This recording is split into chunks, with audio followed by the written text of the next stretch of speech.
Hello ជំរាបសួរសួស្តីទាំងអស់គ្នាណាស្វាគមន៍សម្រាប់អ្នកដែលកំពុងតែមើលវីដេអូនេះជាពិសេសអ្នកដែលកាត់ឆ្នាំថោះទាំងអស់គ្នាអញ្ចឹងយើងមកមើលនៅក្នុងខែ11តើមានរឿងអីល្អចាឥឡូវយើងមើលអំពីគោនៅក្នុងខែ11សម្រាប់អ្នកឆ្នាំថោះ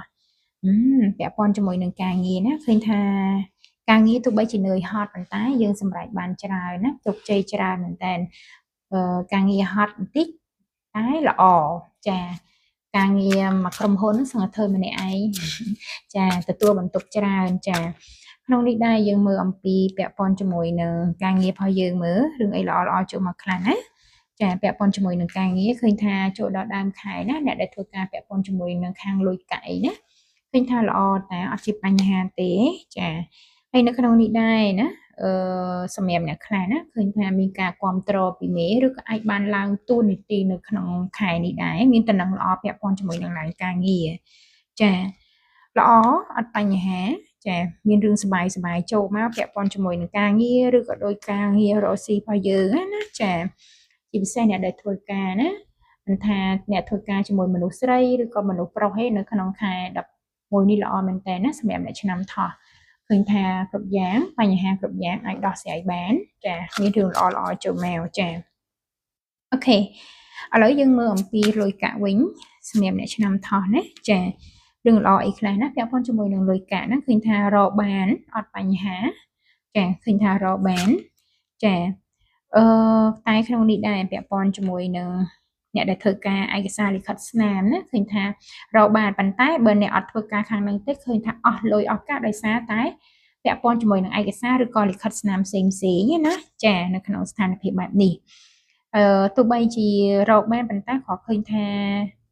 ពីតង់ដែរព្រោះដោយសារយើងត្រូវចំណាយច្រើនណាប៉ុន្តែគ្រាន់ថាយើងអាចដោះបានណាចាវាមានភាពរញ៉េរញ៉ៃតិចតួចពាក់ព័ន្ធជាមួយនឹងលុយកាក់យើងណាជាពិសេសលុយធ្វើការងារឬក៏លុយរកស៊ីអីដូចជាមិនសូវជាអំណោយផលប្រមាណសម្រាប់អ្នកឆ្នាំថោះនេះតកតងជាមួយនឹងលុយដែលបានពីការងារអមថាឥឡូវគេសន្យាថានៅក្នុងខែ11ខ្ញុំនឹង clear លុយឲ្យអ្នកឯងខ្ញុំនឹងឲ្យត្រឡប់លុយអ្នកឯងវិញនិយាយទៅការសន្យារឿងលុយកាក់ណាពាក់ព័ន្ធមួយការងារគឺអត់ទទួលបានសម្រេចទេតែបើសម្រាប់អ្នកលក់ដូរអីឃើញថាអាចលក់បានធម្មតាប៉ុន្តែយើងរំពឹងលុយអំពីការងារគឺ say no អត់បានអត់ទទួលបានដូចអ្វីដែលយើងរំពឹងទុកចាអញ្ចឹងយើងមើលអំពីរឿងស្នេហាណារឿងស្នេហាអីអូខេសម្រាប់មនុស្សស្រីណាឃើញថាមានស្នេហាមនុស្សវ័យក្មេងចូលមកពាក់ព័ន្ធនៅក្នុងជីវិតយើងចាជា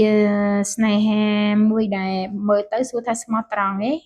មិនទេឡើង David ចូលមកក្នុងជីវិតគាត់តែបែបលេងសើចចូលមកក្នុងជីវិតយើងបែបមួយឆាងហើយក៏ត្រឡប់ទៅវិញទៅចាមិនស្មោះត្រង់ទេអញ្ចឹងសម្រាប់អ្នកដែលមានដៃគូស្នេហាឬក៏ជីវិតប្តីប្រពន្ធហើយឃើញថាអាចទទួលបានលុយកាក់លូបសំណាងពីគេណាឃើញថាល្អប៉ុន្តែនៅក្នុងខែ11នេះក៏មានរឿងឲ្យគិតឬក៏រឿងឲ្យខ្វល់អំពីដៃគូស្នេហាយើងប្តីប្រពន្ធយើងច្រើនដែរយើងគិតពីគេភ្លេចគិតខ្លួនឯងយើងខ្វល់ពីគេភ្លេចខ្វល់ខ្លួនឯងធ្វើឲ្យយើងពិបាកនៅក្នុងតំណែងស្នេហាមួយនេះមានភាពញ៉ៃញ៉ៃ